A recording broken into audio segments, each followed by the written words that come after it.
50,000 की 1,00,000 की गाड़ी को गटर के पानी से, नाली के पानी से कोई अपनी गाड़ी को नहीं चलाता, तो हमारी तो ये शरीर करोड़ों का है, फिर मदिरा रूपी पानी को डालकर इस शरीर को क्यों बेकार में चला रहे?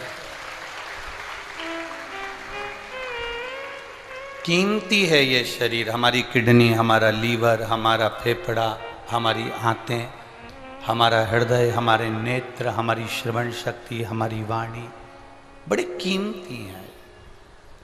इन कीमती शरीर को हम क्यों गलत तरीके से इसको अपने जीवन को बेकार करें?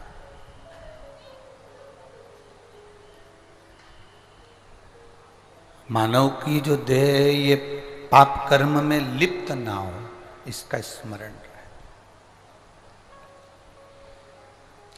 अगर ये मानव की देह पाप कर्म में लिप्त होती है तो फिर मानव का शरीर मिलना बेकार है। पाप से, आग से और सांप से बचने का प्रयास करें। यहाँ हमारी ब्रह्म कुमारी परिवार की बहनें बैठी हुई हैं। आप कभी ब्रह्म कुमारी आश्रम के अंतर्गत गए होंगे तो वह भी आपको यही चीजें बताती हैं कि हमें पाप से दूर रहना है।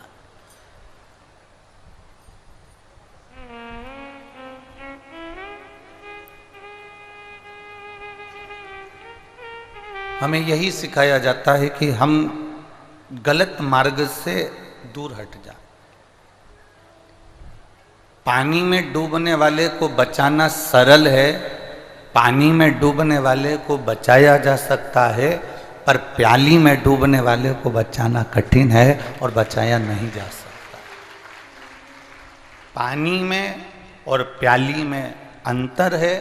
पानी में डूबोगे तो तुम्हारे बचने के चांस भी हैं, पानी में डूबोगे तो तुम बच भी सकते हो, पर मदिरा की प्याली में डूबोगे तो तुम्हारे बचने के कोई चांस नहीं है, तुम्हें कोई नहीं बचा सकता।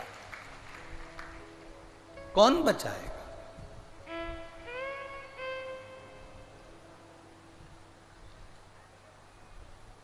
आपकी अविरल भक्ति, आपका विश्वास, आपकी दृढ़ता आपको परमात्मा के करीब में ले जाती है। प्रत्येक गांव में एक संत, एक साधु, एक सत्पुरुष, एक पतिव्रता नारी, एक सतीवान नारी, एक भगवान का भक्त, प्रत्येक गांव में जैसे पीपल का वृक्ष होता है, हनुमान जी का मंदिर होता है, भगवान का मंदिर होता है, भैरव जी का मंदिर होता है, या कोई देवी जी का, शीतला माता का ओटला होता है, मंदिर होता है, वैसे ही प्रत्येक गांव में एक संत होता है, प्रत्येक गांव में कोई एक भक्त होता है, प्रत्येक गांव में कोई एक पतिव्रता धर्म का पालन करने वाली एक नारी होती है, सातित्व को धारण करने वाली कोई एक नारी होती है। प्रत्येक गांव में भगवान ने एक ना एक संत, भक्त या नारी या सत्पुरुष को भेज कर रखा होता है, जिससे उस गांव में कोई तकलीफ नहीं आती है, वो गांव कभी नष्ट नहीं होता है, उसके तप बल के कारण, उसके भजन के कारण, उसके कीर्तन के कारण, उसके मंत्र बल के कारण। सारे नगर में, सारे जगह में कोरोना आए, सारे जगत में लोगों को मालूम पड़े कि वोमिटिंग हो रही है, सभी जगह बड़े बड़े शहरों में बड़ी बड़ी बीमारियां आ रही हैं, शहरों से लगे हुए गांवों में मान लो कोई बीमारियां आ रही हैं, और आपका गांव बीमारी नहीं आई, आपके गांव में बीमारी आई भी तो कुछ लोगों को छू कर चली गई, और हमारा गांव एकदम अच्छा बना रहा, तो समझ लेना कि अपने गांव में कोई सती नारी है, कोई सत्पुरुष है, हमारे गांव में कोई ना कोई भगवान का भक्त जरूर है, इसलिए हमारा गांव बचा हुआ है, हमारा गांव श्रेष्ठ है, बचा हुआ है। तीर्थ करने जाओ, कहीं घूमने के लिए जाओ, आप जाओ तो आपके साथ में कोई एक भक्त को, भगवान के भजन करने वाले को, भगवान की भक्ति को धारण करने वाले को, भगवत स्मरण करने वाले को साथ लेकर जाओ। मान लो हमारा पाप बढ़ जाए और हम डूबे भी, तो हमारे साथ में जो भगवान का भक्त चले ना, उसके भजन के बल से हम भी पार उतर जाएं और डूब ना पाएं। इसलिए एक भक्त, एक साधु, एक गुरुजन हमारे साथ हो।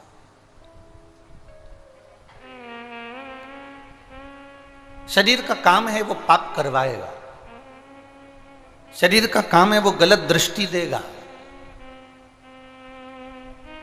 शरीर का काम है वो गलत जगह पर ले जाएगा, शरीर का काम है वो गलत विचारों को देगा, शरीर का काम है वो गलत सोच भी प्रदान करेगा।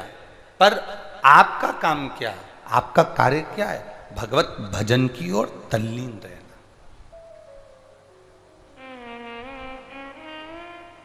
आपका कार्य क्या है? भगवत स्मरण की ओर तल्लीन रहना।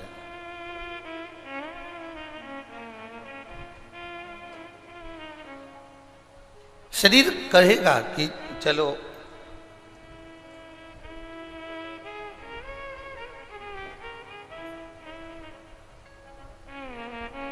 थोड़ा मदिरा की दुकान तक हो जाए, शरीर कहेगा चलो थोड़ा मांसाहार की दुकान तक हो जाए, शरीर कहेगा थोड़ा होटल तक हो जाए, शरीर कहेगा कहीं वैश्यावृत्ति की ओर गलत और पर अपन चलें। पर इस मन के जाने को आप थोड़ा सा सत्संग के माध्यम से, भजन के माध्यम से, पूजन के माध्यम से रोक सकते हो। ऐसा नहीं है कि हमारा शरीर कहे और हमें उस हिसाब से चल देंगे।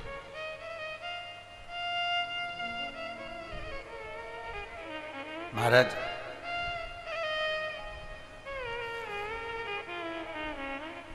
कान में कुंडल पहनो मना नहीं है, पर ऐसा पहनना कि कान ना कटे।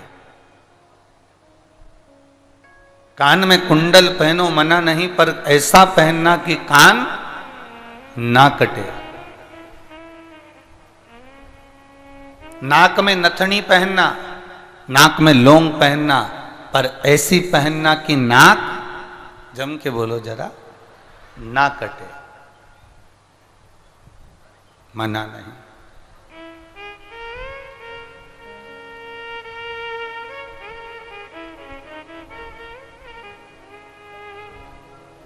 और संसार में खूब रह लो,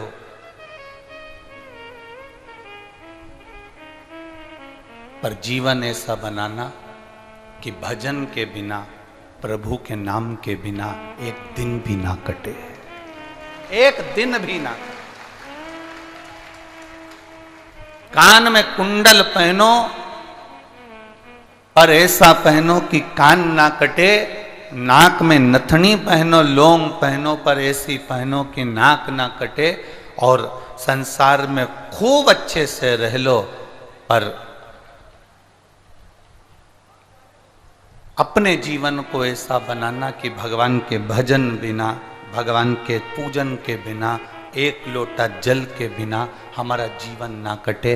जब तक मैं मंदिर ना जाऊं तब तक मेरा मन ना लगे, जब तक मैं भगवत भजन ना करूं, जब तक मैं भगवत स्मरण ना करूं, तब तक मेरा चित्त ना लगे, तब तक मेरा मन बेचैन रहे जाने को भगवान की भक्ति की ओर,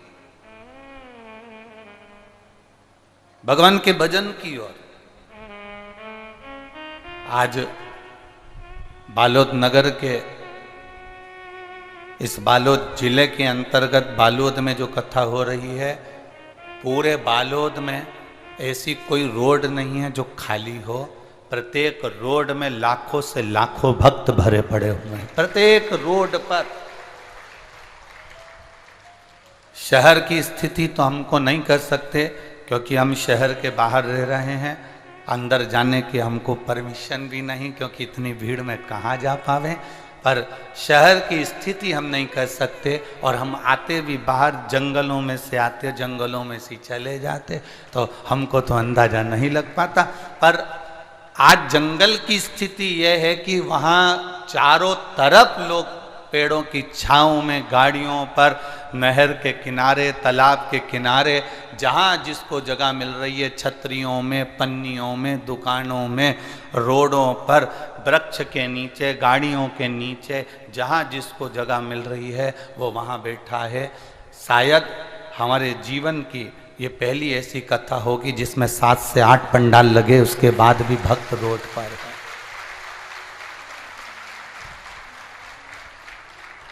यह हमारे जीवन की शायद पहली ऐसी कथा होगी जिसमें 3 पंडाल तो यहीं लगे हैं, 2 पंडाल सामने लगे हैं, फिर साइड में लगे हैं, ऐसे 5-7 पंडाल बड़े बड़े लगाए गए।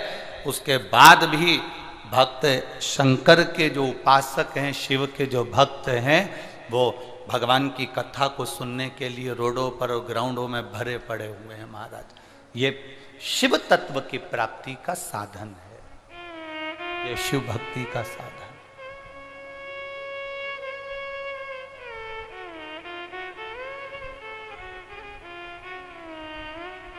आज बड़ी प्रसन्नता हो रही है हमें आपको यहाँ पर बैठा हुआ देखकर, इस कथा के पंडाल में आया हुआ देखकर। खुशी की बात इसलिए है क्योंकि हमारे यहाँ जब भंडारे का प्रसाद बनता है सीहोर में, या हमारे यहाँ पर जो भंडारा चलता है, तो भंडारे का जो भोजन बनता है, भंडारे का जो प्रसाद बनता है, वो बड़े बड़े पात्रों में बनता है। और वो बड़े बड़े पात्रों को, बर्तन को उठाकर भगवान के सामने नहीं ले जाते हैं। बोलो, ले जाते हैं? नहीं। हमारे यहाँ क्या करते हैं, एक थाली में, कटोरी में जो भंडारे में भोजन बना होता है उसको थाली में लगाते हैं, भगवान को भोग लगाते हैं। वो थाली का जो प्रसाद है वो ले जाकर सारे बड़े बड़े जो बर्तन, पूड़ी, सब्जी, भजिया, पकोड़ा, नुक्ती, सेव जो बना होता है बहुत सारा, उसमें थोड़ा थोड़ा वो मिला देते हैं। मिलाते इसलिए हैं क्योंकि जो भगवान ने भोग लगाया, प्रसाद जो हो गया, वो हम उसमें डालेंगे तो वो भी जम के, बोलो जरा, प्रसाद हो जाए। तुम्हारे यहां भी ऐसा होता है क्या? अरे बोलो तो रे बालोद वालों, होता है ऐसा कि इतने बड़े बड़े भगोने, बड़े बड़े बर्तन भंडारे के भगवान के सामने नहीं ले जाते क्योंकि वो भंडार गृह में रहते हैं। बस एक थाली में भोजन लगा कर ले जाते हैं, भगवान को भोग लगाते हैं, वही उठाकर फिर उन प्रसाद में, उन भोजन में मिला देते हैं, तो सारा की सारा जितना भोजन है वो प्रसाद बन जाता है। बस ये देखकर प्रसन्नता हो रही है कि आप भी वो भोजन की थाली हो जो यहाँ आई हो, और भोजन भोग लगने के बाद, भगवान की कथा सुनने के बाद, शिव महापुराण को सुनने के बाद जब आप भी अपने गांव में जाओगे तो मुझे विश्वास है पूरे गांव को प्रसाद बना दोगे। जाते से ही पूरा गांव स्वच्छ हो जाएगा। आपके थोड़ा सा भोग लगता है और वो बड़े बड़े बर्तन में थोड़ा थोड़ा डाल दो तो प्रसाद हो जाता है। उसी तरह तुम जिस जिस गांव से आए हो, जिस जिस कॉलोनी से आए हो, जिस जिस सोसाइटी से आए हो, जिस जिस जगह से आए हो, जब कथा सुनकर जाओगे तो तुम्हारे शरीर में यहाँ की रज, तुम्हारे शरीर में भगवान शंकर का श्री शिवाय नमस्तुभ्यम जाप, तुम्हारे शरीर में ओम नमः शिवाय, तुम्हारे शरीर में राम कृष्ण भजता हुआ इस शरीर में जब तुम्हारे गांव तक जाएगा, तुम्हारे गांव में पहुंचो तो समझ लेना कि बड़े वाले बर्तन में ये प्रसाद डल गया तो पूरा बर्तन प्रसाद हो गया। गांव में पहुंचते से सब शिव भक्त हो गए। तुम्हारे जाते ही सारे की सारे शंकर के भक्त हो जाएं। तुम्हारे जाते ही तुम अपने मंदिर में, देवालय में, शिवालय में श्री शिवाय नमस्तुभ्यम बोल बम का नारा है। तुम्हारे मुख से जब आप स्मरण करो, तुम्हारे मुख से जब आप गुंजायमान हो, तुम्हारे मुख से जब आप मंत्र जाप करो, नाम जाप करो, और तुम्हारे गांव के लोग भी तुम्हारे मुख का दर्शन करें। विद्येश्वर संहिता शिव महापुराण में लिखा है, श्री शिवाय नमस्तुभ्यम बोलने वाले का केवल मुख का दर्शन करा जाए तो हजारों अश्वमेध यज्ञ का फल प्राप्त हो जाता है। ये शिव महापुराण की विद्येश्वर संहिता कह रही है।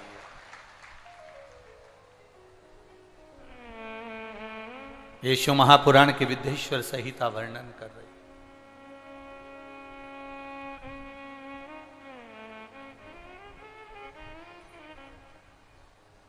ये शिव महापुराण का पावन चरित्र वर्णन कर रहा।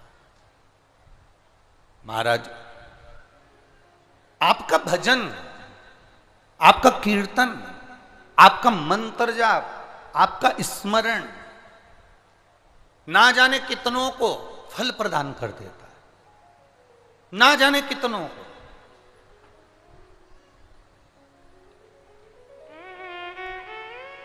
शंभु। देखो आप लोगों को अगर आता है ना तो अपने वॉल्यूम को, अपनी आवाज को थोड़ा तेज कर कर बोला करो, जिससे पास वाले के कान में भी चला जाए तो वो भी गुनगुना ले थोड़ा सा। शंभु शरणे मांगू घड़ी दुख काट, दया करी ने दर्शन। शंभु शरण मांगो घड़ी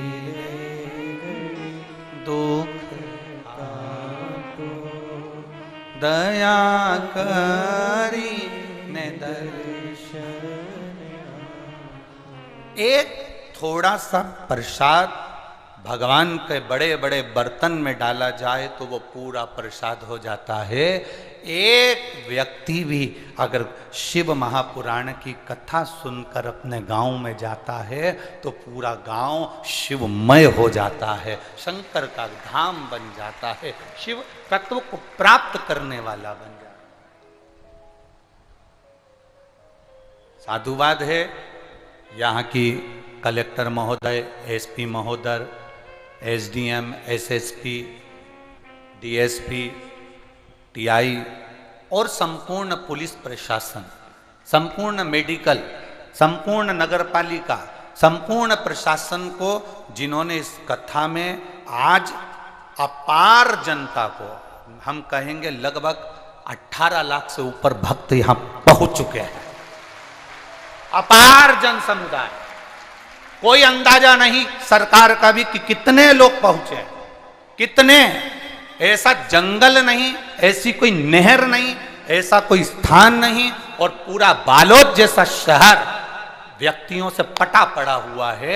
आप लोग तो टीवियों के माध्यम से देख रहे होंगे और हम सोशल मीडिया से कहेंगे, जितने भी यहाँ पर वो कैमरे चल रहे हैं, बाहर बाहर रोडों पर, ग्राउंड में, जहां पब्लिक बैठी है, आप जनमानस को दिखाएं कि ये साधारण नहीं, ये शिव के भक्त हैं जिनका अंदाजा लगाना कठिन है। बालोद जैसा जिला, जिसका शहर इतना बड़ा है, उस शहर के अंदर दुकानों में दरियां बिछा बिछा के, और बालोद नगर वासियों, मैं आपको दंडवत प्रणाम करता हूं जो अपने दुकान के बाहर दरियां बिछा दी, पन्नियां बिछा दी लोगों को बैठने के लिए। धन्यवाद बालोद नगर, आपको साधुता है, बहुत बहुत साधुवाद है, बहुत बहुत साधुवाद। यहां प्रशासन पूर्ण तरह से मुस्तैद होकर संभाल रहा है, यहाँ की मेडिकल टीम पूरी मुस्तैद होकर संभाल रही है। उसके लिए पूरी प्रशासन के लिए एक बार जोरदार ताली बजाएं। साधु था, बहुत बहुत साधु, धन्य है। एक एक सिपाही, एक एक कर्मचारी कहीं ना कहीं अपने नियम को निभा रहा। इतनी पब्लिक को एक साथ झेलना, एक साथ संभालना बड़ा कठिन है। ऐसा आप मुख्यमंत्री आए तो उसकी भीड़ संभाल सकते हो, आप प्रधानमंत्री आए तो उसकी भीड़ संभाल सकते हो, आप राष्ट्रपति आए तो उसकी भीड़ संभाल सकते हो, पर आप महादेव आए तो उसकी भीड़ नहीं संभाल सकते। शिव की भीड़ संभालना, शंकर के गणों को संभालना, शंकर के भक्तों को संभालना कठिन, बहुत कठिन।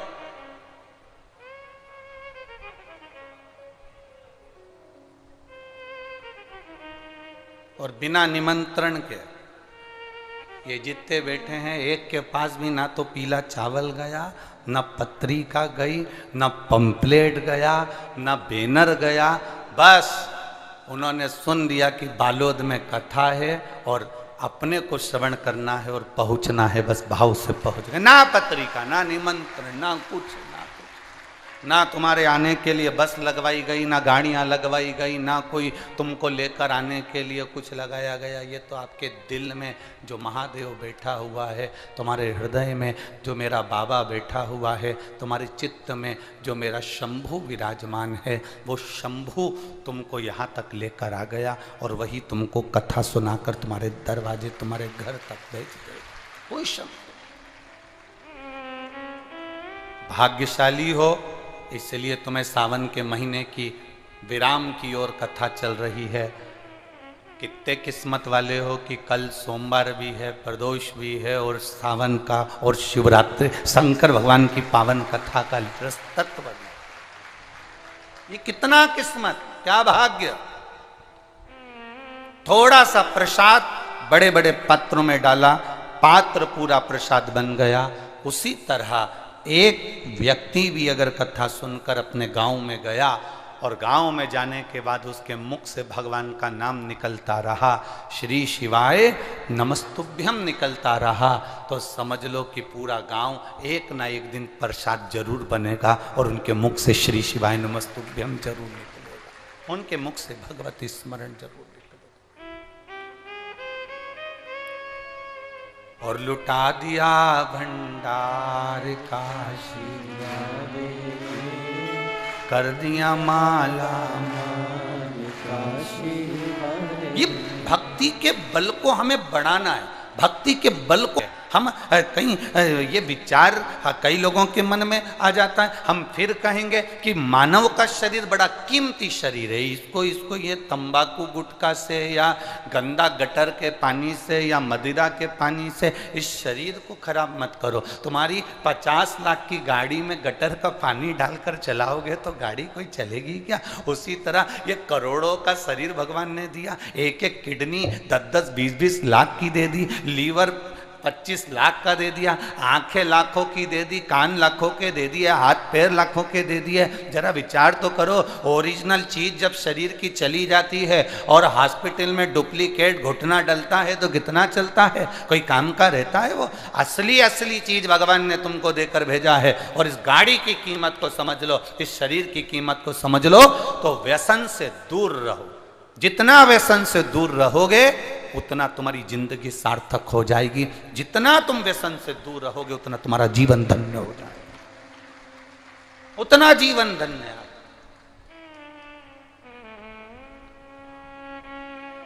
भजन का बल बढ़ाओ, भजन का बल। एक बच्चे को एक डॉक्टर ने कह दिया कि इसका ऑपरेशन होगा, तो बच्चा 3 साल का, गुरुजी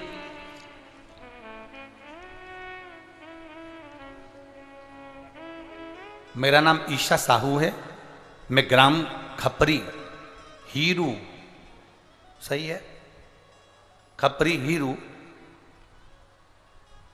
गुंडर देही बालोद छत्तीसगढ़ की निवासी हूँ। सही बोला है हमने? हाँ ठीक है, सही बोला हो तो तुम समझ लेना, ठीक है, बाकी के तो सब जाने दो। एक बार फिर से बोल देते हैं, नाम ईशा साहू है, मैं ग्राम खपरी हीरू गुंडरदेही बालोद छत्तीसगढ़ की निवासी हूँ।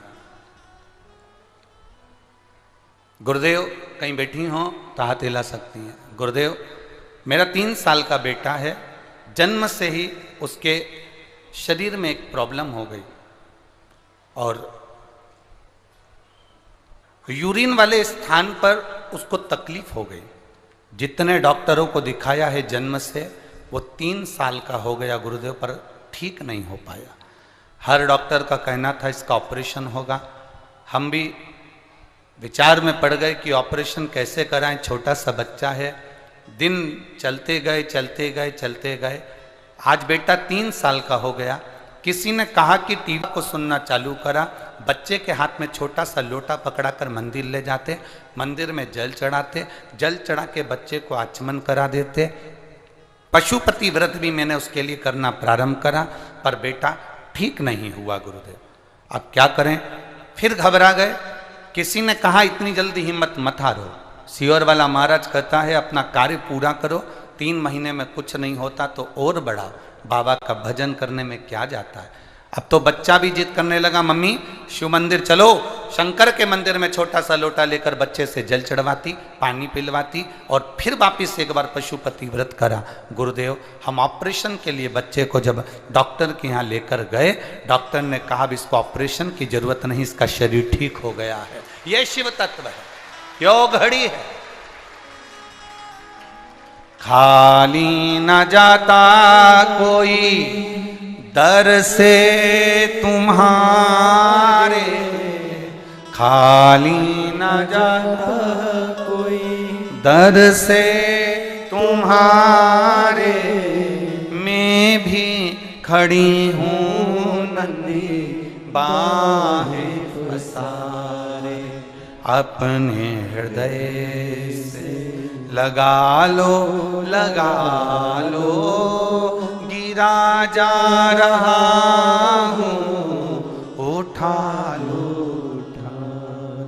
भोले अपने दर से, अब तो न टालो, गिरा जा रहा हूँ, उठा लो।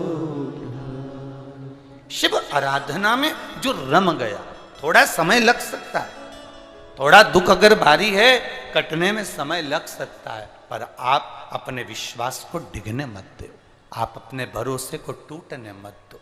आपका अगर भरोसा नहीं टूटा, आपका अगर विश्वास नहीं छूटा, तो समझ लो कि मेरा महादेव तुम्हारे साथ कदम से कदम मिलाकर चल रहा है।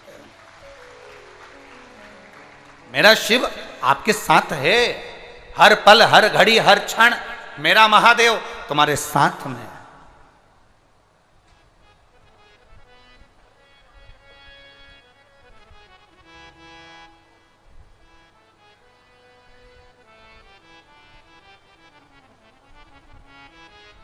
आज एकादशी है, अरे बोलो तो जम के, हाँ।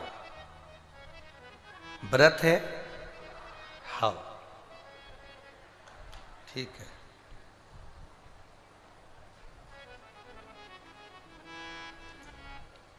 बहुत सारे लोग हैं, कई लोगों को हमारी बात बुरी भी लग जाए, कोई भरोसा नहीं, और लग जाए तो लग जाए। आग लगे बस्ती में, लग जाए तो लग जाए। कई लोग हैं गूगल पे सर्च कर रहे हैं, कई लोग हैं यूट्यूब पे सर्च कर रहे हैं, कई लोग हैं फेसबुक पे सर्च कर रहे हैं आज कौन सी एकादशी है, और एकादशी के साथ में आज क्या खाऊं, इस एकादशी में क्या खाया जाता है। कई लोग सर्च कर रहे हैं। प्रदोष का व्रत है, प्रदोष के व्रत में आज मान लो मंगलवार का प्रदोष है, मान लो सोमवार का प्रदोष है, मान लो गुरुवार का प्रदोष है, तो प्रदोष में मैं क्या खाऊं, आज के व्रत में क्या खाया जाए। लोग नेट पर सर्च करते हैं, लोग गूगल पर सर्च करते हैं, किताबों में ढूंढते हैं, पोथी पुराणों में ढूंढते हैं क्या खाया जाए।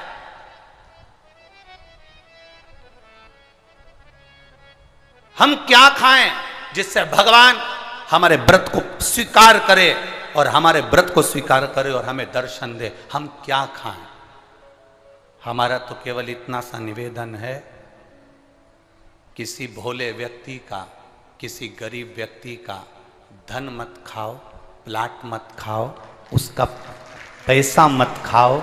अगर तुमने उसका प्लाट नहीं खाया, उसका पैसा नहीं खाया, उस गरीब व्यक्ति का, उस भोले व्यक्ति को तुमने धोखा देकर कुछ अगर खा लिया, तो समझ लो कि भगवान तुम्हें माफ नहीं करेगा। तुम कुछ खाओ चाहे मत खाओ, पर किसी सीधे, किसी भोले और किसी गरीब व्यक्ति का हक मत खाओ, तुम्हें व्रत का फल मिल जाएगा, तुम्हें व्रत का फल प्राप्त हो जाएगा। हम क्या खाएं कि हमें व्रत का फल मिल जाए। हम दिन भर भूखे रहें, व्रत कर भी लें और किसी गरीब व्यक्ति का हम धन खा जाएं, किसी को हम अपशब्द कह दें, ताने दे दें, गाली दे दें, आड़ा टेढ़ा कह दें, और किसी का पड़ा हुआ जरा सा मोबाइल उठाकर खा गए, किसी का थोड़ा सा सामान उठाकर रख लिया, तो ये इससे कभी परमात्मा प्रसन्न हुआ है क्या? बोलो री जी छत्तीसगढ़ वालियों, दिल से बोलो जरा, भगवान प्रसन्न हो जाएगा क्या? नहीं। तुम दिन भर के भूखे हो और तुम क्रोध कर रहे हो, तुम दिन भर के भूखे हो और चिड़चिड़ कर रहे हो, तुम दिन भर के भूखे हो और तुम गलत पे प्रसन्न हो जाए, भगवान कहते हैं मैं ऐसे प्रसन्न नहीं होता। प्रसन्नता के लिए तुम क्या खा रहे हो मुझे उससे मतलब नहीं। भगवान तुम्हारे ये नहीं देखेगा कि तुमने व्रत में क्या खाया था, क्या नहीं खाया था। भगवान तो ये देखेगा कि जिस दिन तेरा व्रत था तूने किसी गरीब का दिल तो नहीं दुखाया था। बस परमात्मा ये देखेगा। भगवान केवल इतना देखेगा कि तुमने, भगवान ये नहीं देखेगा कि सावन महीने में जो एकादशी पड़ी थी उसमें इसने क्या खाया था, हिसाब लगाओ क्या क्या खाया था। तो तुम्हारा हिसाब थोड़ी ना लगाया जाएगा कि साबूदाने की खिचड़ी खाई थी, कि बगर खाया था, कि पूड़ी खाई थी, कि वेपर्स खाया था, कि तुमने ये खाया, कि खीर बना के खाई। भगवान ये हिसाब नहीं देखेगा। भगवान ये देखेगा कि इसकी एकादशी का व्रत था, इसका प्रदोष का व्रत था, इसका सोमवार का व्रत था, इसका शिवरात्रि का व्रत था, इसका सोमवार की अष्टमी का व्रत था, इसने किसी का दिल दुखाया था कि नहीं दुखाया जा। ये भगवान देखेगा, तुम्हारे खाने को नहीं देखता। भगवान तुम्हारे उस व्यवहार को देखता है कि व्रत वाले दिन तुमने भजन कितना किया, व्रत वाले दिन किसी गरीब का दिल तो नहीं दुखाया, व्रत वाले दिन तुमने किसी के हृदय को चोट तो नहीं पहुंचाई, व्रत वाले दिन तुमने किसी को अपशब्द तो नहीं कहा, व्रत वाले दिन तुमने कोई आड़ा टेढ़ा कार्य तो नहीं करा। इसलिए परमात्मा के व्रत के साथ में एक नियम भारी रखो। आज अगर मेरा व्रत है, मैं अगर कुछ छोड़ भी रही हूं, कुछ खा भी रही हूं, तो ये विचार करना कि मैं किसी के दिल को ना दुखाऊं, मैं किसी के हृदय को चोट ना पहुंचाऊं, मैं किसी के चित्त को कोई चोट ना दूं। मरने के बाद कितने लोगों को भोजन कराया ये मायना नहीं रखता। मरने के बाद तुम कितने लोगों को भोजन कराए ये मायना नहीं रखता। मायना ये रखता है कि तुम जिंदा जी कितने लोगों को भोजन कराए, वो जरूरी है।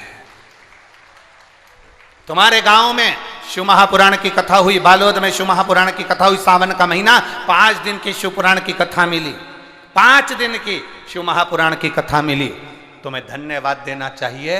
ये जितने भी यजमान परिवार हैं, इन सभी यजमानों को हम तो देखो इस व्यासपीठ से केवल ये कामना कर सकते हैं। हम ये जानते हैं 5 यजमान, 10 यजमान, 20 यजमान, 25 यजमान, 30 यजमान, 35 यजमान, 40 यजमान, 50 यजमान, जितने भी यजमान हैं, हमारी जिह्वा पर उनका भले नाम ना आए, पर इतना याद रखना कि तुम वो यजमान हो जिसको शंकर भगवान ने पसंद कर कर रखा है, उसको पसंद। वो महादेव ने तुमको पसंद कर कर रखा है। कोई कोई सोने की रकम ऐसी होती है जो किसी को दिखाई नहीं देती, कोई कोई सोने की रकम ऐसी होती है जो किसी को दिखाई नहीं जाती। उसमें ये यजमान जितने भी बने हुए हैं, आप वो हीरा हो, वो सोना हो। भगवान को धन्यवाद देना कि ये 5 दिन की कथा के हमें यजमान पद मिले। हम अगर थोड़ा बहुत देकर भी अगर कहीं यजमान पद प्राप्त करे तो ये उसकी उदारता होगी, कुछ तो उसने कृपा करी होगी जो हमारी जिंदगी संवार दी होगी। नाम मूल नहीं है, बैनर मूल नहीं है, शब्द मूल नहीं है, मूल है आपका किया गया समर्पण।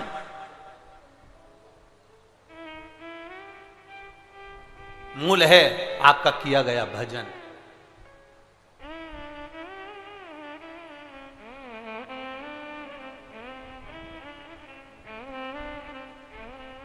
मूल भगवत स्मरण है।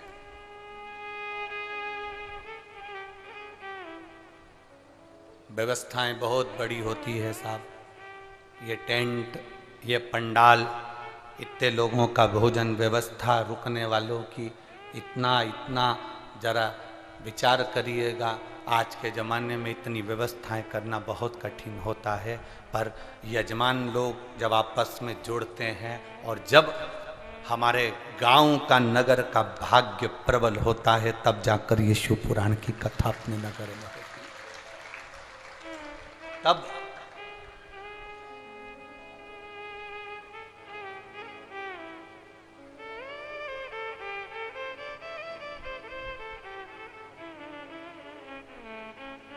भक्ति के बल को बढ़ाना है, अपने विश्वास को दृढ़ बनाना है। मरने के बाद कितने लोगों को भोजन कराओगे? मरने के बाद तुम्हारा बेटा कितनों को भोजन करा रहा है? मरने के बाद तुम्हारी बहू कितनों को साड़ी दे रही है? मरने के बाद तुम्हारी बहू कितनों को सुहाग सामग्री दे रही है? मरने के बाद तुम कितनों को भोजन करा रहे हो, वो जरूरी नहीं। जरूरी ये है कि तुम जीते जी, तुम्हारे नगर में बालोद में जब कथा हुई तो क्या तुम्हारे घर में 2 किलो आटे की पूड़ी और सब्जी बनकर इस बालोद में आने वाले शंकर के भक्त को तुमने अगर मुंह झूठा कराया, जो जीते जी करा दिया, तो फिर मरने के बाद की जरूरत ही नहीं। आपने कितनों को पानी पिलाया, आपने कितनों को बिस्कुट खिलाया, आपने कितनों को भोजन कराया? जरूरी वो है। ये शिव महापुराण की कथा एक तत्व प्रदान करती है, एक शिव महापुराण की कथा एक आनंदता प्रदान करती है। आज पूरे बालोद में ये आनंद है कि ऐसा लग रहा है जैसे कि कोई दिवाली आ गई हो, कोई दशहरा हो, कोई आनंद हो। हमारे नगर में एक खुशियां अपने आप समाहित हो जाती हैं। नहीं तो आज के जमाने में तो त्योहार भी फीके हो गए साहब। आज के जमाने में त्योहार भी फीके हो गए।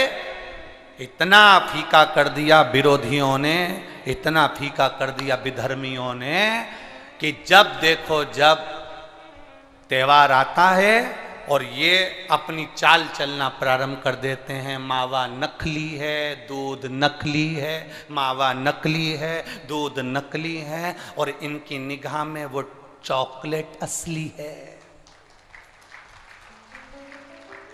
घर के पकवान नकली, घर का भोजन नकली, भारत की भूमि पर बनने वाला पकवान गुलाब जामुन, इमरती, भजिया, पकोड़ा, खोपरा पाक, अपने घर में बनने वाला गुजिया, पपड़िया, सब नकली है।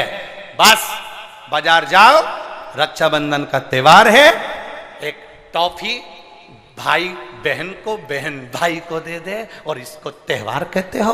त्योहार वो होता है जो घर की माँ घर में मिठाई बनाए और बच्चों को खिलाए, उसको त्योहार कहते हैं। फीका कर दिया त्योहारों को। जो भी त्योहार आते हैं या तो 2 हो जाएंगे, 3 हो जाएंगे, या फिर इतने छोटे हो जाएंगे कि उसमें आप विचार करते रहोगे कि मैं कल मनाऊं कि परसों मनाऊं। बस इसी विचार में पड़ते रहेंगे। और हमारा सनातन धर्म का जो हमारा एक आनंद है, हमारे जीवन का जो सुख है, त्योहार का जो उत्साह है, त्योहार का, जन्माष्टमी आती थी पहले, लोग ऐसी जन्माष्टमी मनाते थे। रामनवमी आती थी पहले, रामनवमी मनाते थे। रक्षाबंधन आता था पहले, रक्षाबंधन खुशियों से मनाते थे। जब होली आती थी, होली खुशियों से मनाते थे। दिवाली आती थी, दिवाली खुशियों से मनाते थे। संक्रांति आती थी, संक्रांति खुशियों से मनाते थे। जितने त्योहार आते थे, एक आता था और उसमें उत्साह, उमंगता, आनंदता होती थी। आज के जमाने में इतना इतना बांट दिया, इतना इतना बांट दिया कि त्योहार को भी 2-4 कर दिए, तो लोग विचार में पड़े रहते हैं। अब करें तो करें क्या, अब विचार करें तो करें क्या। टॉफियों को इतना जरूरी बता दिया कि घर में मेरी माताओं के हाथ की बनी हुई गुलाब जामुन, खोपरा पाक, गुजिया और पपड़िया कोने में पड़ा रहता है, और वो टॉफी एक मूल हो जाती है, एक चॉकलेट मूल हो जाती है। और हम समझ नहीं पा रहे विधर्मियों को, हम सोच नहीं पा रहे कि हमारे सनातन धर्म पर कुठार प्रहार है ये, हमारे सनातन धर्म को नष्ट करने का प्रहार है ये। त्योहारों पर कौन सा एक, किसी ने बता दिया, कौन से शास्त्र, कौन से वेद और कौन से पुराण में लिखा है कि त्योहार पर बहन भाई को तिलक लगाए तो टॉफी खिलाए, चॉकलेट दे। यह हमारा सभ्यता, हमारी संस्कृति और हमारा संस्कार नहीं है।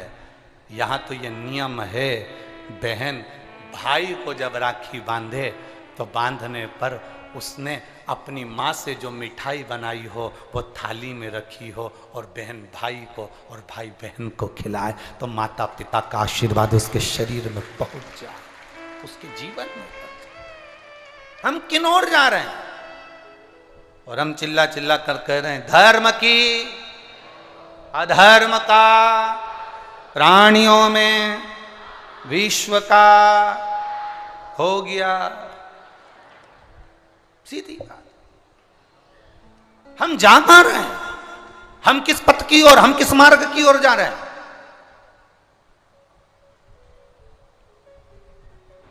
भ्रम में पड़ गया, विचारों में पड़ गया, हम भ्रमित हो रहे हैं। भ्रमित। एक ने कह दिया, सियोर वाला महाराज कहता है शंकर जी पे चढ़ा हुआ जल पीना चाहिए, सियोर वाले महाराज कहते हैं बेलपत्री चढ़ी हुई खाना चाहिए। फिर कहीं का आ गया जिसको सियोर वाले महाराज का विरोध करना था, उसने कह दिया ना जल पियो ना बेलपत्री खाओ, नहीं तो तुम्हारा जीवन ऐसा हो जाएगा।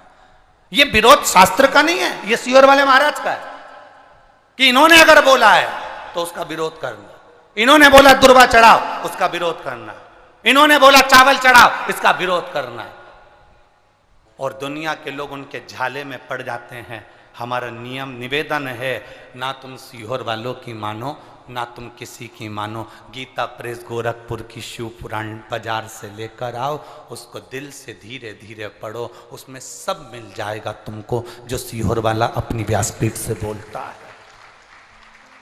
स्कंद पुराण लाओ, नर्मदा पुराण लाओ, लिंग पुराण लाओ, देवी भागवत लाओ, ब्रह्म विवर्त पुराण लाओ, सारी पुराणों को घर में लाकर रखिए और एक एक पुराण का धीरे धीरे अध्ययन करो कि सियोर वाला महाराज कहीं अलग जगह से तो नहीं बात रहा। एक एक पुराण का अध्ययन करो। केवल फेसबुक, यूट्यूब और मोबाइल पर ज्ञान नहीं मिलता कि आप थोड़ी देर खोल के बैठकर आपने ज्ञान ले लिया, ये तो हमने पढ़ा था शास्त्र में ऐसा। शास्त्र को पढ़िए, वेद को पढ़िए, अपने पुराणों को पढ़िए, उसका अध्ययन करिए कि बेलपत्री का चरित्र कहां वर्णन करा। एक बेलपत्र दान का जो वर्णन हमारे शास्त्रों में किया गया, एक वृक्ष लगाने का फल हमारे शास्त्रों में कहा गया, एक भूखे व्यक्ति को भोजन कराने का फल हमारे शास्त्रों में कहा गया, उसको पहचानिए। एक नवयुवक लड़का अपने पिता के सिंहासन पर बैठ गया तो उसने अपनी प्रजा से पूछा, अपनी प्रजा से पूछा कि सारे प्रजावासी आए और उनसे पूछा ये बताओ कि मेरे दादाजी के समय का राज्य अच्छा था कि मेरे पिताजी के समय का राज्य अच्छा था कि मेरे समय का राज्य अच्छा है। जितने लोग मेरे नगर के बुजुर्ग बड़े जो बैठे हैं, सभा में जितने बैठे हैं, सब बताओ मेरे पिता के समय का राज्य अच्छा था कि मेरे दादाजी के समय का राज्य अच्छा था कि मेरे समय का राज्य अच्छा है, ये बताइए। कोई बोलने को तैयार नहीं, क्योंकि राजा का लड़का है, अब तो राजघराने पर राजा के सिंहासन पर ये बैठा है। हम बोलेंगे कुछ आड़ा टेढ़ा निकल गया तो बुरा लग जाएगा, तो हम क्या बोलें इसको, हम क्या कहें इसको।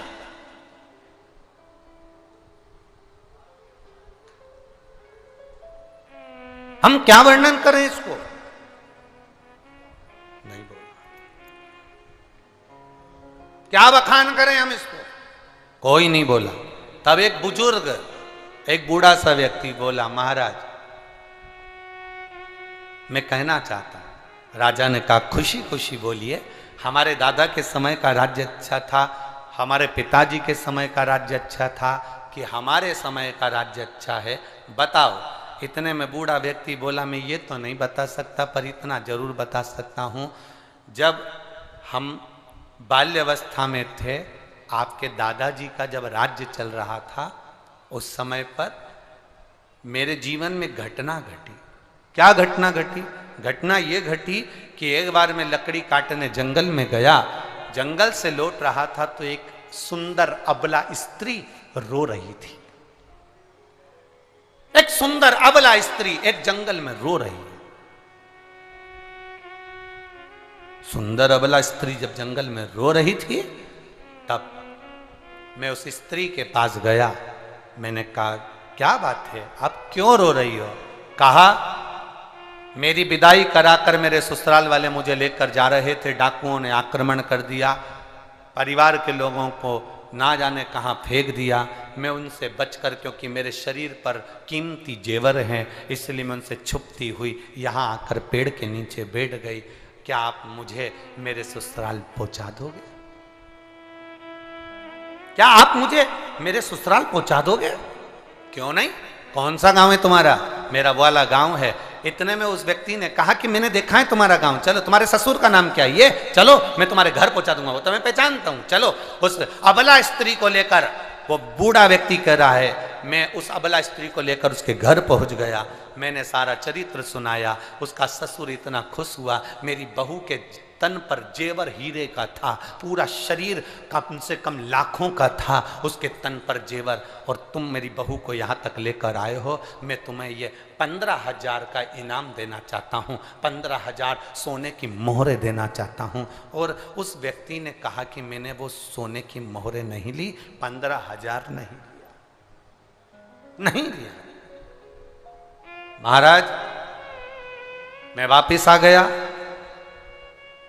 अपने नगर में। दादाजी चले गए, तुम्हारे पिताजी का राज्य आ गया, समय बीता, मैं जवान हो गया। तब मैंने विचार करा कितना दुख का जीवन जी रहा हूं आज मैं, कितनी तकलीफ की जिंदगी जी रहा हूं मैं आज, और इतनी तकलीफ की जिंदगी मेरी जी रही हूं, इतना तकलीफ की जिंदगी में जी रहा हूं। अरे उस समय मौका मिला था मेरे को, अबला स्त्री मिली थी, अबला स्त्री मिली थी, उसके शरीर का जेवर ले लेता और वह 15,000 सोने की मोहरें ले लेता, तो आज मैं खुश होकर जिंदगी जीता।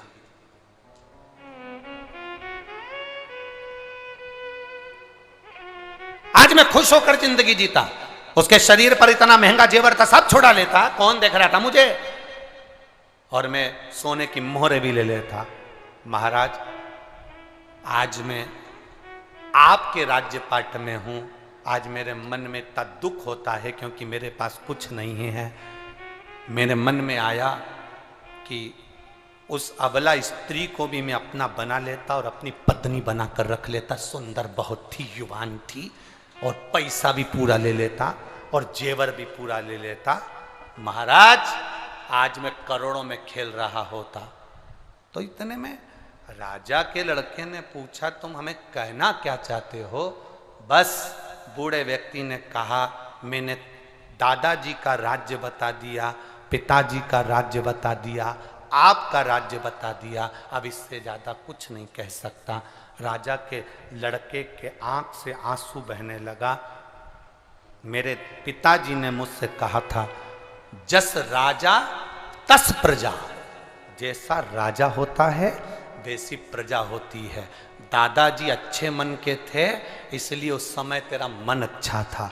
पिताजी थोड़ी लोभ प्रवृत्ति के थे, उस समय पर तेरे हृदय में लोभ आ गया, और आज मैं युवान स्त्रियों को देखकर उन्हें अपना बनाने का भाव रखता हूं, इसलिए तेरे मन में वो भाव आ गया।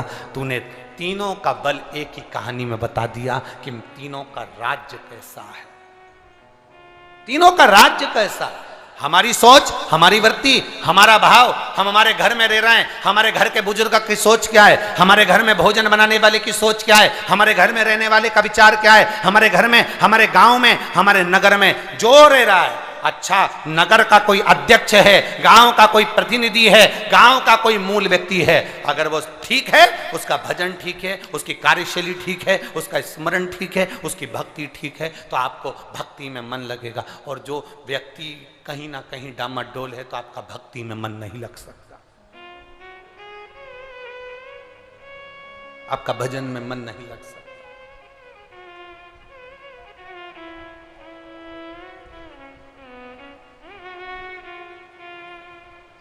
इसीलिए शिव महापुराण की कथा बारंबार कहती आई है, शिव महापुराण की कथा बारंबार वर्णन करती आई।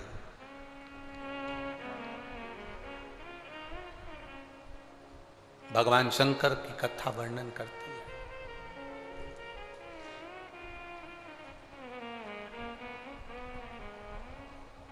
है। शिव कथा कह रही है, अपने विचारों को शुद्धता की ओर ले। मां पार्वती जी शिव जी को अपना बनाने के लिए पार्थिव शिवलिंगों का निर्माण करती है।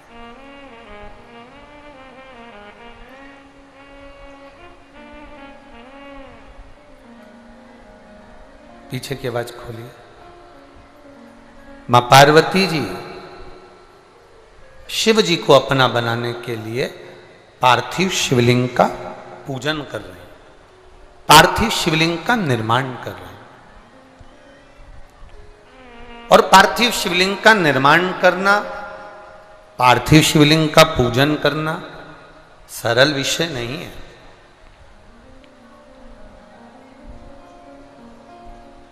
देखिए, कभी अगर मौका लगे आपके जीवन में, हम इतना जरूर कहेंगे, अगर आपके घर में एक बहुत जरूरी है बेलपत्री का वृक्ष। क्या जरूरी है? बेलपत्री का वृक्ष। घर में नहीं लगा सकते हो तो फिर कहीं मंदिर देवालय में जरूर लगाओ। मंदिर देवालय में नहीं लगा सकते हो तो कहीं ना कहीं किसी ना किसी बगीचे में जरूर लगाएं। बगीचे में नहीं लगा सकते तो किसी तालाब, बावड़ी, कुआं, पर्वत आदि के तट पर कहीं लगाएं। आवाज बढ़ाओ पीछे की, और बढ़ा दो पीछे की आवाज। रिटर्न आ रहा है, थोड़ा सा बढ़ाइए। चोंगे की आवाज में बढ़ा दो, चोंगे की। जरूरी है, बेलपत्र का वृक्ष बहुत जरूरी है। अगर तालाब, बावड़ी, कुएं पर भी आप अगर बेलपत्र का वृक्ष नहीं लगा पाओ तो फिर प्रयास करो कि रोड के किनारे पर बेलपत्र का वृक्ष। वहां भी नहीं लगा पाओ तो शमशान में कहीं बेलपत्र का वृक्ष शमशान के आसपास में भी है तो वहां अगर कोई बैठेगा उस पर भी अगर छांव पड़ जाएगी, जीव को कोई लेकर जा रहा है उसका भी कल्याण हो जाए, ऐसी जगह बेलपत्र का वृक्ष अवश्य। 3 जगह पर बैठकर माता पार्वती जी ने तप साधना शंकर जी को प्राप्त करने के लिए करी। 3 स्थान बताए गए, 3 जगह पर। और हमारे शास्त्रों में हम लोग वर्णन करते हैं, आप लोग भी माताएं अगर कथा श्रवण करती हैं, छोटी तीज, बड़ी तीज, जिसको सतुआ तीज आदि आदि कहते हैं, मारवाड़ी, माहेश्वरी, अग्रवाल बंधु, कोई छोटी तीज करता है, कोई सतुआ तीज करता है, सत्तू को कलपता है, कोई हरताली का तीज करता है। ये स्थान बताएं माता के कि माँ कहाँ कहाँ बैठकर शंकर जी को प्राप्त करने के लिए साधना कर रही है। माँ कहां कहां बैठकर तप साधना कर रही, मां किसी किसी स्थान पर बैठकर शिव की आराधना कर रही। 3 स्थान बताए गए हैं माता पार्वती जी के तप साधना के। पहला, मां पार्वती मैया नदी सरोवर के तट पर बैठकर साधना कर रही हैं।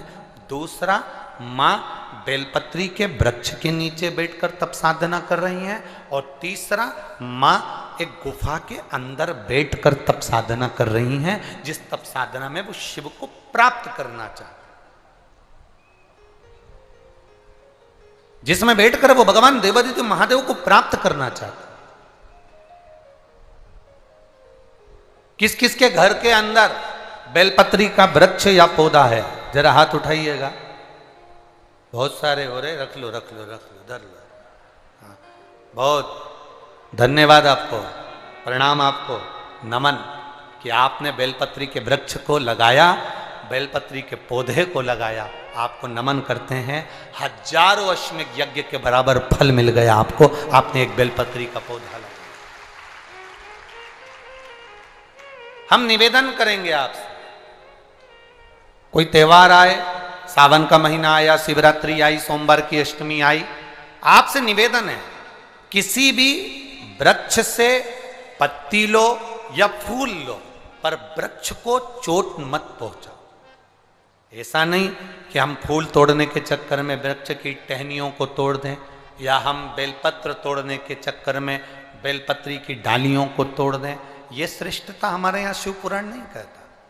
हमारे यहाँ पाप लगता है इन सब चीजों से। नहीं है आपके पास में बेलपत्र, शिव जी की चढ़ी हुई बेलपत्र उठा लो, धोकर अपनी थाली में रख लो और वही बेलपत्र बाबा को वापिस चढ़ा दो। मेरा ओघड़ दानी आपके उस बेलपत्र को स्वीकार कर लेगा, उसको दिक्कत नहीं है।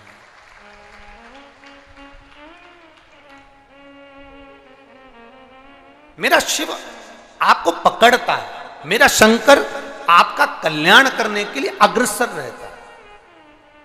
एक प्रश्न आपसे कर रहे हैं, उत्तर दोगे क्या? अरे बोलो तो जम के दे दोगे। दो व्यक्ति पानी में डूब रहा है। एक वो व्यक्ति जो आपको चाहता है, आपसे प्रेम करता है, आपसे स्नेह करता है, आपसे प्यार करता है, आपसे प्रेम करता है, और दूसरा वो व्यक्ति जिससे आप प्रेम करते हो, जिससे आप प्यार करते हो, जिससे आप स्नेह करते हो, दोनों पानी में डूब रहा है। अब आप किसको बचाओगे?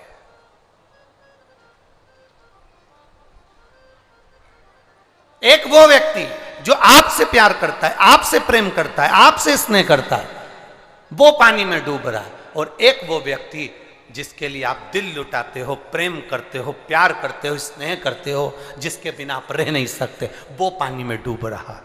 दोनों में से किसको बचाओगे?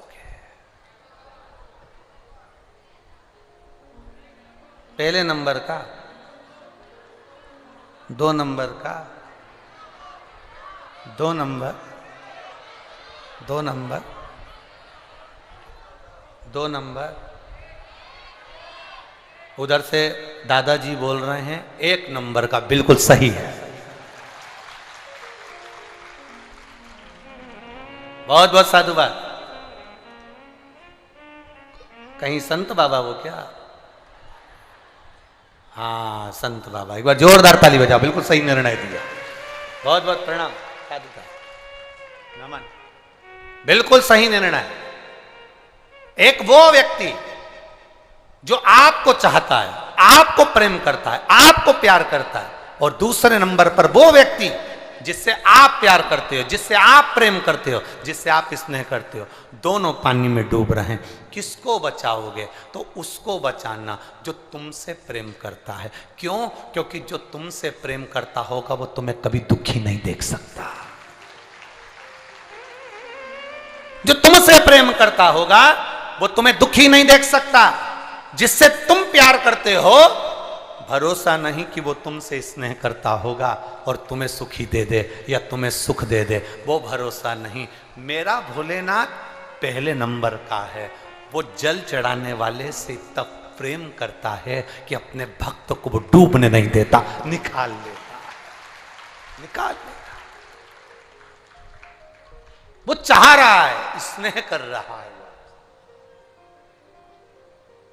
शंभु शरणे पड़ी मांगू घड़ी रे घड़ी, दुख काटो दया करी दर्शन शंभु शरण पड़ी मांगू घड़ी रे घड़ी, दुख काटो दया करी दर्शन। शिव तत्व कह रहा है, शिव से हम स्नेह करें, शिव हमसे स्नेह करे। जब वो प्रेम करता है, मेरा महादेव जब प्रेम करता है तो पूरा निभाता। एक पत्र आया यही प्रेम का।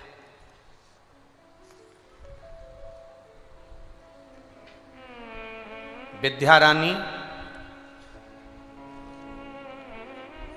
देवदास, मोबाइल नंबर लिखा है। कहीं बैठी हैं विद्या रानी देवदास?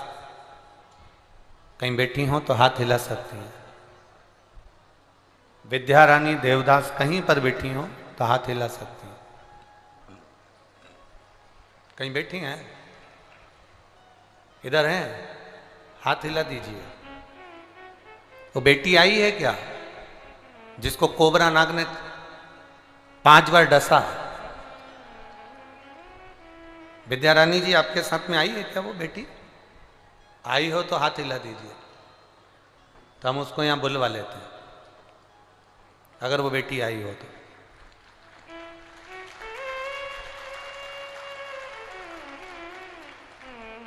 विद्या रानी देवदास मोबाइल नंबर ये है गुरुजी। मैं बाबा देवादिदेव महादेव का क्या वर्णन करूं। मेरी बेटी को एक जहरीला सांप जिसका नाम था कोबरा, उसने 5 बार 5 जगह पर डस लिया। गुरुदेव हम क्या वर्णन करें। डॉक्टर के यहां लेकर गए तो डॉक्टर ने जवाब दे दिया बच नहीं सकती। तड़फन थी, तकलीफ बढ़ गई, करें तो करें क्या। डॉक्टर अपना काम करने में लग गए। डॉक्टर ने एक पर्चे पर सिग्नेचर करवा लिया फॉर्म पर कि इसकी कोई जवाबदारी नहीं। हम शिवपुराण की कथा सुनते हैं गुरुदेव।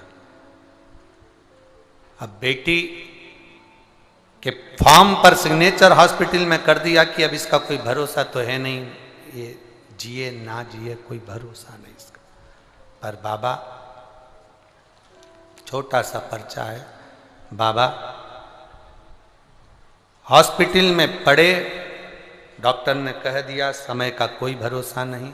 हमने भी नियम बना लिया, पास में शिव मंदिर था हॉस्पिटल के, वहीं पर गए, भोलेनाथ से कहा बाबा हम तेरे से इतना प्रेम करते हैं, क्या तू हमसे प्रेम नहीं करता। अगर तू प्रेम करता है ना बाबा तो मेरी बेटी को जीवन दान दे दे। वापिस उससे बचा। 20 दिन तक बेटी हॉस्पिटल में पड़ी रही, अधमरी सी थी। डॉक्टर भी जवाब नहीं दे रहे थे कि मर गई कि जिंदा। 20 दिन पूरे हो गए, हमने भी भोलेनाथ का दरवाजा नहीं छोड़ा। श्री शिवाय नमस्तुभ्यम बोलकर जल चढ़ाते, जल लाके बेटी के शरीर पे लगा देते। ना श्वास का ठिकाना, ना शरीर का ठिकाना। लोग कहने लगे कि हॉस्पिटल में जबरदस्ती पटक के रखे हो, वो तो मर गई होगी। 28 दिन निकल गए गुरुदेव। उसका जहां पांव था, जहां पर सांप कोबरा ने डसा था, वहां से पीप निकलना, पस निकलना, खून निकलना चालू हो गया, पांव सड़ने लगा। हम भी बाबा से कह दिए हम तुझे प्रेम करते हैं, तू नहीं करता। बाबा की एक बेलपत्र लाकर उसके सिराने रख देते, जल देना प्रारंभ करा। 28 दिन के बाद बेटी को होश आ गया और बेटी आराम से ठीक हो गई। और डॉक्टर कह रहे हैं ऐसा कभी नहीं हुआ कि जिस जगह पर सांप ने काटा हो वहां से पीप निकले और रक्त निकले। ऐसा लग रहा है जैसे कोई ऐसा है जो इसके पीप को और रक्त के माध्यम से जहां जहां सांप ने काटा था वहां से ऐसा लग रहा है कि कोई पूरे जहर को खींचकर बाहर पटक रहा है। और बाबा की कृपा से मेरी बेटी ठीक हो गई। ये शिव तत्व योग घड़ी है। बेटी आई है क्या? ये पत्र जिसने लिखा विद्यारानी देवदास की बेटी अगर आई हो तो आ सकती है। हाथ हिला देना अगर कहीं हो तो आ सकती। शिव तत्व है ओ घड़ी। आप ही हैं बेटा? यही बेटी है। आजा आजा, गोदी से लेकर उसको इधर कर दो, गोदी में से लेकर कर दो। ये नहीं है? अच्छा अच्छा, ठीक ठीक। शिव कृपा का एक भाव। एक पत्र में बड़ा सुंदर लिखा है, देखिए एक पत्र की ओर बड़ी बड़ी सुंदर बात लिखी। देख, निधि शर्मा, चापा जांजगीर छत्तीसगढ़ से हूं। कहीं बैठी हो तो हाथ हिला सकती। निधि शर्मा, चापा जांजगीर छत्तीसगढ़ से हूं। कहीं बैठी हो तो हाथ हिला सकती। निधि शर्मा, गुरुदेव भोलेनाथ की महिमा का मैं क्या वर्णन करूं। मेरे भैया अकेले घर में कमाने वाले, हमारे पास में घर भी नहीं था। भोलेनाथ पर हम पूर्ण भरोसा करते हैं गुरुदेव। क्या कहें, बीएससी बीएड करने के बाद हमने शिक्षक पद के लिए बहुत अप्लाई करा, पर गुरुदेव कोई फर्क नहीं पड़ा। 3 बार परीक्षा दिलाई, कोई फर्क नहीं पड़ा। किसी ने कहा यहीं तिल्दा नेवरा में कथा चल रही है, सियोर वाला महाराज आया है, शिव पुराण चल रही है, एक दिन पंडाल में बैठकर जो बोला जाए बाबा सुनता है। हम भी ये आस लेकर तिल्दा नेवरा की कथा में आ गए। अपनी मम्मी और पूरे परिवार के साथ हमने कथा सुनी, बाबा से प्रार्थना करी। आप कहते हो भूमि की रज को मस्तक चढ़ा कर जाना, हमने वो भी करा और बाबा से बस इतना ही कहा, बाबा कुछ ऐसी कृपा कर दो, एग्ज़ाम तो मैंने पुराने में बहुत दिए हैं पर उसका कोई रिजल्ट नहीं, ऐसी कृपा करो बाबा कि मेरा जॉब लग जाए। बाबा की कृपा से 8 अगस्त को हम बाबा की करुणा का क्या गुणगान करें गुरुदेव, बाबा ने ऐसी कृपा कर दी कि 8 अगस्त को हमें टीचर का सिलेक्शन हो गया और बाबा की करुणा से हम टीचर बन गए। ये शिव तत्व है, ये ओ घड़ी है, ये दयालु है, ये दाता है। तेरी कृपा बिना न हिले एक भी अणु, लेते हैं श्वास तेरी कृपा से तनु तनु। आप रखो अपने भीतर परमात्मा की अविरल भक्ति को, अविरल श्रद्धा को, विश्वास को दृढ़ बनाने का कार्य करिए। एक भरोसा पक्का रखिए, एक दृढ़ता पक्की रखिए, वो डूबने नहीं देगा। अरे कृपा की ना हो जो आदत तुम्हारी, तो सुनी ही रे अदालत तुम्हारी। गरीबों के दिल जो जगा तुम न पाते, तो किस दिल में होती इबादत तुम्हारी। आपका भजन बढ़े, भक्ति बढ़े, विश्वास बढ़े। मां पार्वती जी 3 स्थान पर बैठकर शिवलिंग का निर्माण कर रही हैं। पहला जलाशय के पास, दूसरा बेलपत्र के वृक्ष के नीचे और तीसरा गुफा के अंदर प्रवेश कर पार्थिव शिवलिंग का निर्माण कर। पार्थिव शिवलिंग बनाओ, आप भी एक प्रयास करिएगा। आपने कभी अगर मौका लगे और भगवान आपको अगर बहुत कृपा करा हुआ हो, आपके घर में अगर बहुत बाबा की अगर कृपा हो और आंगन में बेलपत्री का वृक्ष हो, तो प्रयास करना कि उस बेलपत्री के वृक्ष के नीचे 12 ज्योतिर्लिंग का निर्माण एक बार पार्थिव मिट्टी से अवश्य करें। 12 ज्योतिर्लिंग का एक थाली में 12 ज्योतिर्लिंग का निर्माण कर कर एक ब्राह्मण देवता को, एक बुलाओ, 2 ब्राह्मण देवता बुलाओ, 5 बुलाओ, 7 बुलाओ, 11 बुलाओ, 21 बुलाओ, आपके ऊपर, ये आपके ऊपर। किसी विद्वत ब्राह्मण जन को बुलाकर जिसके हृदय में शिव समाया हुआ हो, जिसके कंठ पर मां सरस्वती माता, सरस्वती शंकर की कृपा से विराजमान हो, ऐसे कोई ब्राह्मण को बुलाकर, कोई भूदेव को बुलाकर 12 ज्योतिर्लिंग बेलपत्री के वृक्ष के नीचे उसका निर्माण कर कर उसका पूजन, अभिषेक अपने परिवार के साथ में मिलकर बाबा का कर कर, अगर कभी मौका लग जाए और बाबा अगर ऐसा कृपा करे, जैसे सत्यनारायण भगवान की पूजन होती है, इधर होती कि नहीं होती है, छत्तीसगढ़ में होती है, सत्यनारायण की कथा होती है, केले के खंभ लगाए जाते हैं, आंगन में करी जाती है, ढोल मंजीरा बजाया जाता है, खूब आराम से पंडित जी आकर कथा बाजते हैं, सत्यनारायण भगवान का अनुष्ठान। उसी तरह से मणि शिवलिंग शिव महापुराण की कथा कहती है, अपने आंगन में अगर बेलपत्र का वृक्ष हो, उस वृक्ष के नीचे 12 ज्योतिर्लिंग का निर्माण कर कर ब्राह्मण देव को बुलाकर अभिषेक पूजन का अनुष्ठान कर कर फिर बाबा का स्मरण कर कर बड़े आनंद के साथ शाम के समय उस ज्योतिर्लिंग का फिर जो 12 बनाए हैं उसका विसर्जन भाव के साथ में, आनंद के साथ में बन सके। ब्राह्मण आदि संत गुरुजन बड़े बुजुर्ग इनका श्रेष्ठ भोजन कराकर अपने घर में एक आनंद का अनुभूति करें। कहते हैं उससे हमारे घर में शिव तत्व की प्राप्ति होती है और बाबा की कृपा बनी रहती है। शिव तत्व की कृपा। कितना ज्योतिर्लिंग? 12 ज्योतिर्लिंग। का निर्माण अगर अपने घर में बेलपत्र का वृक्ष है तो अवश्य करें।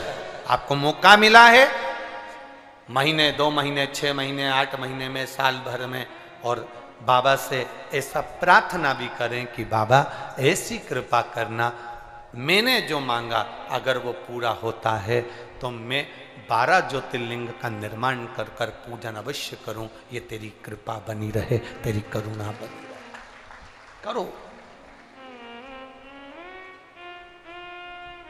एक अविरल भक्ति के साथ, एक विश्वास और दृढ़ता के साथ। शिव कथा कह रहे, अपने भीतर जब निर्मल भक्ति होगी, अपने भीतर जब विश्वास दृढ़ होगा, आनंद होगा, तो सुख का अनुभव होगा। आज एक बड़ा सुंदर किसी ने एक मैसेज ऑफिस में भेजा सीहोर, उनने लिखकर भेजा कि गुरुजी से पूछना कि गुरुजी जो बोलते हैं और शिव पुराण में से, और लोग उसको करते हैं फॉलो, उसको सुनते हैं और घर में जाकर वो नियम भी धारण करते हैं और उनका कार्य भी पूरा हो जाता है, आखिर ऐसा क्यों होता है? तो हम उनसे ये कहना चाहेंगे, जिसने पत्र भेजा, जिसने मैसेज भेजा, उनसे कहना चाहेंगे, जब आप एक छोटा सा प्लाट खरीदते हो तो उसका बयाना देते हो, बोलो देते हो कि नहीं देते? बयाना देते हो तो उसकी लिखा पढ़ी एक ऐसा कागज रहता है, स्टाम्प, सही है, 50 रुपए का, 100 रुपए का, 200 रुपए का, 1000 रुपए का स्टाम्प पर उसकी लिखा पढ़ी होती है। क्यों होती है? तुमने प्लाट लिया, 10 लाख दिए, 5 लाख दिए, 2 लाख रुपए दिए, एक 100 रुपए के कागज पर, 50 रुपए के कागज पर तुमने लिखा पढ़ी करी। लिखा पढ़ी क्यों करी? उसका कारण केवल यह है कि मुझे खुद को चैन की नींद आ जाए कि मेरे पास लिखा पढ़ी है, मैंने जो पैसा दिया वो सही जगह दिया, मतलब कभी भी ये कागज मेरे काम आ सकता है। जिस कागज को लेकर मैं अदालत में जाकर खड़ा हो जाऊं तो मुझे मेरा प्लाट मिलेगा, मुझे मेरी जमीन मिलेगी, मैंने जो 2 लाख 5 लाख रुपए दिए हैं वो मुझे प्राप्त होंगे। बोलो सही है? अरे बोलो तो जम के। इसीलिए लिखा पढ़ी एक कागज पे कराते हो। जरा विचार करना, एक कागज की लिखा पढ़ी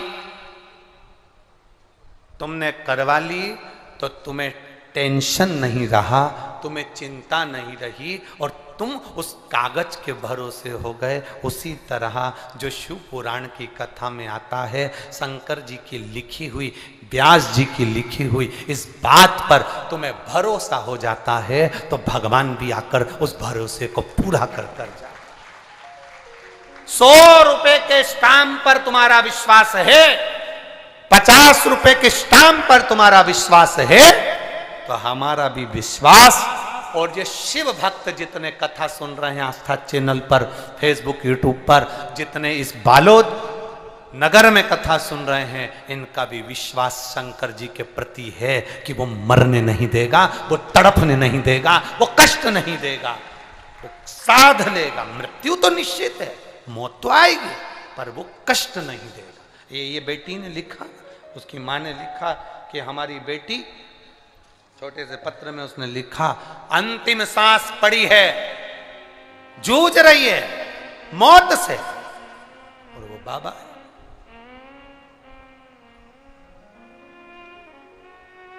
अब सौंप दिया इस जीवन का सब भार तुम्हारे। एक पत्र और बड़ा सुंदर आया, देखिए।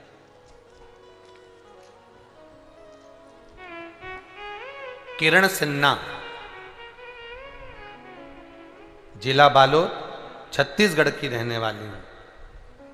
किरण सिन्हा, जिला बालोद, छत्तीसगढ़ की निवासी हूं गुरुदेव। मैं बाबा की कथा का क्या गुणगान करूं गुरुदेव। हम सब बालोदवासी भाग्यशाली हैं, अपने आप को हम भाग्यशाली महसूस कर रहे हैं गुरुदेव। आज तक किसी पंडाल में जाकर कथा नहीं सुनी, बस टीवी के सामने बैठकर एक बार प्रार्थना करी थी कि मेरी पढ़ाई पूरी हो गई बाबा, अगर तू सच्चा है और तेरी कथा सच्ची है तो मेरा कहीं ना कहीं सरकारी जॉब लग जाए। मैं बाबा से बस प्रार्थना, टीवी के सामने आसन बिछाती थी, बैठ जाती थी, बाबा की कथा सुनती थी। पर गुरुजी आपसे कंप्लेंट भी है। क्या रह गया था? कंप्लेंट ये है कि आप कथा पूरी करते हो पर हम इतने दिल से कथा सुनने बैठते हैं पर आरती अधूरी छोड़ देते हो।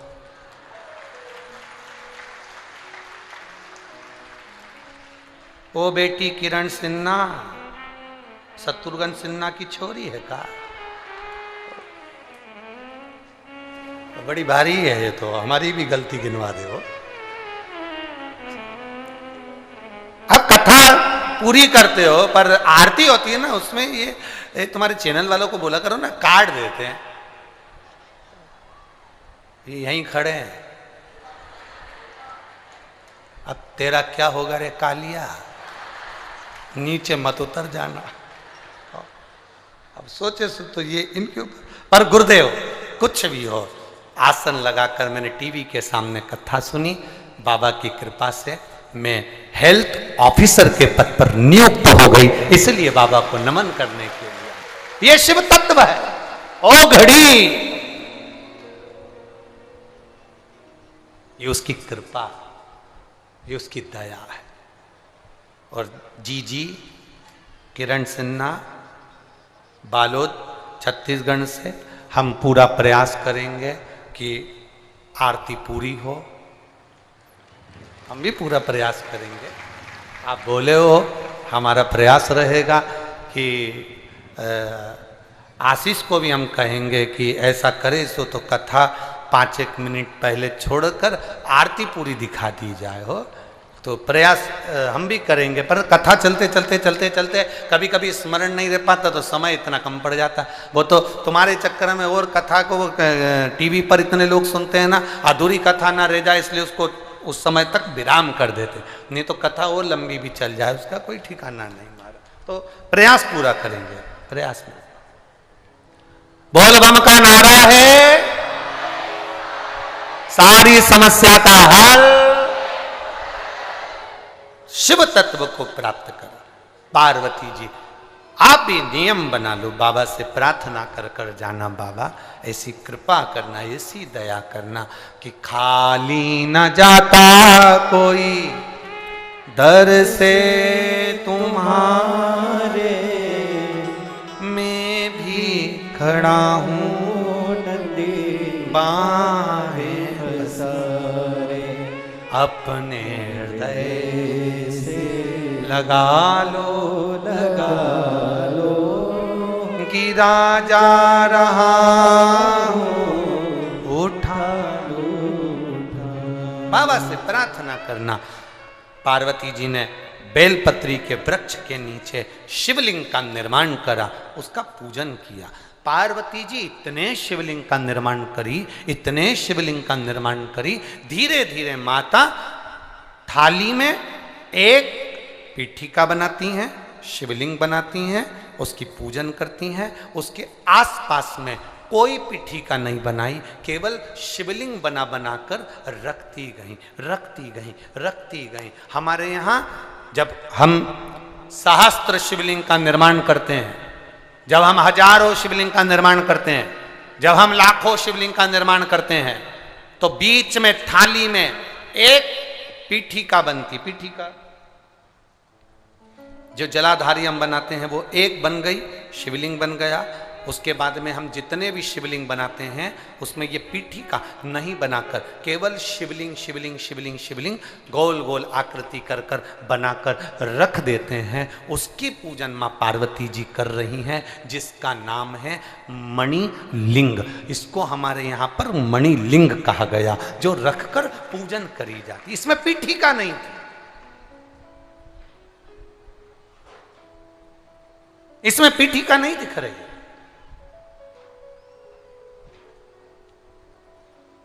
पीठिका केवल एक जो माता पार्वती जी ने मध्य में बनाई है, बाकी के सब दूर शिवलिंग शिवलिंग शिवलिंग शिवलिंग बनाए, इसको मणिलिंग कहा गया। ये मणिलिंग की गणना।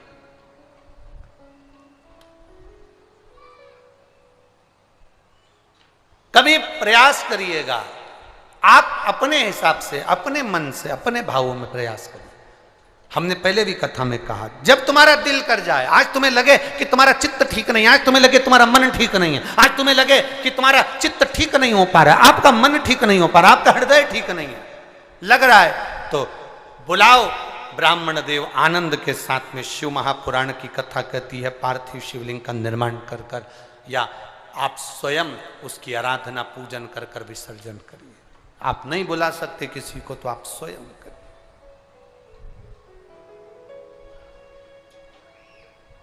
तीन जगह पर मां पार्वती मैया बैठी है, तीन जगह पर।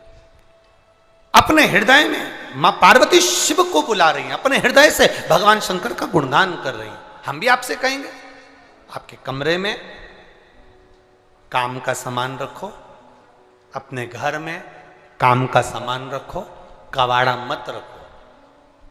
कई लोग अपने घर में इतना टाला, इतना कबाड़ा, जिसका कोई काम नहीं, वो भी अपने घर में संभाल संभाल के रखते चले जाते हैं। कबाड़ा ही कबाड़ा, अटाला ही अटाला। तुम्हारे घर में जाकर देखना काम का सामान कितना है और कबाड़ा का सामान, अटाला का सामान कितना है। तुम्हारे घर में अंदाजा लगाइए। काम का सामान थोड़ा होगा, जिस पलंग पर सोते हो, जिस गादी पर सोते हो, जिन कपड़ों को पहनते हो। अब तुम ये भी जान दो, तुम तो तुम्हारी अलमारी में देख लो कि कपड़े कितने पहनते हो, रखे कितने हैं। कई कपड़े तो ऐसे हैं जिनका नंबर आज तक नहीं आया। कपड़े भी कई बार गिरते हैं अलमारी में से और कहते हैं कब पहनेगी कमला। कपड़े भी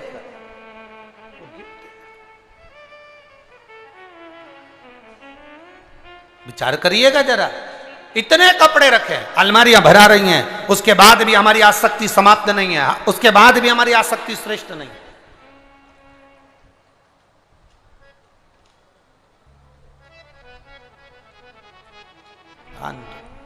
कबाड़ा ही कबाड़ा, कबाड़ा ही कबाड़ा, सब इकट्ठा हो गया। कितने कितने वो आखिरी में दिवाली के टाइम पर कबाड़े वाला भी आ जाता है, चिल्ला चिल्ला कर कहता है लोहा लंगड़ लिया,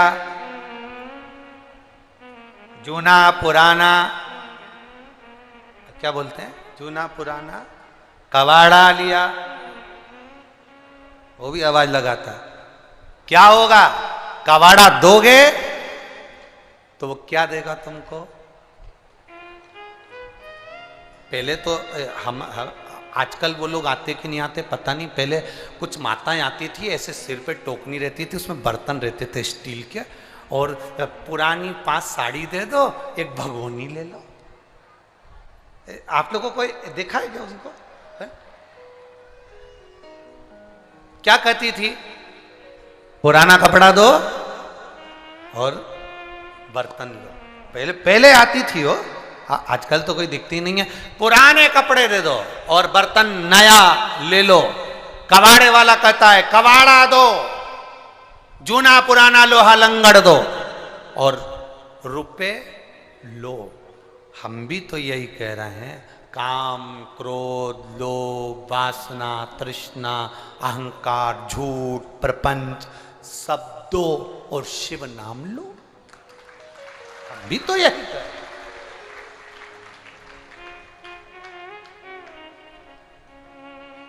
वो भी चिल्लाता है, आवाज लगाता है, लोहा लंगड़ लिया, जूना पुराना लोहा लिया।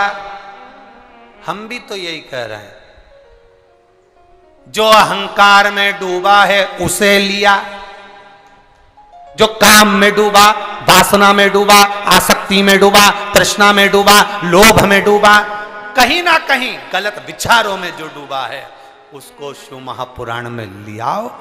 बस कबाड़ा यहां रख लेंगे और उसका हृदय नई भगोनी की तरह 5 पुरानी साड़ी देगा 5 पुरानी साड़ी,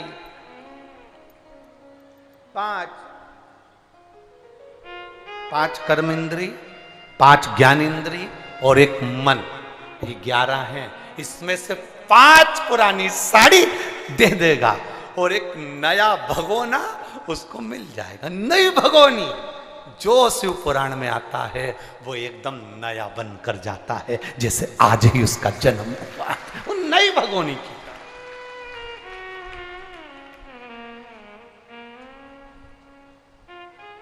नया।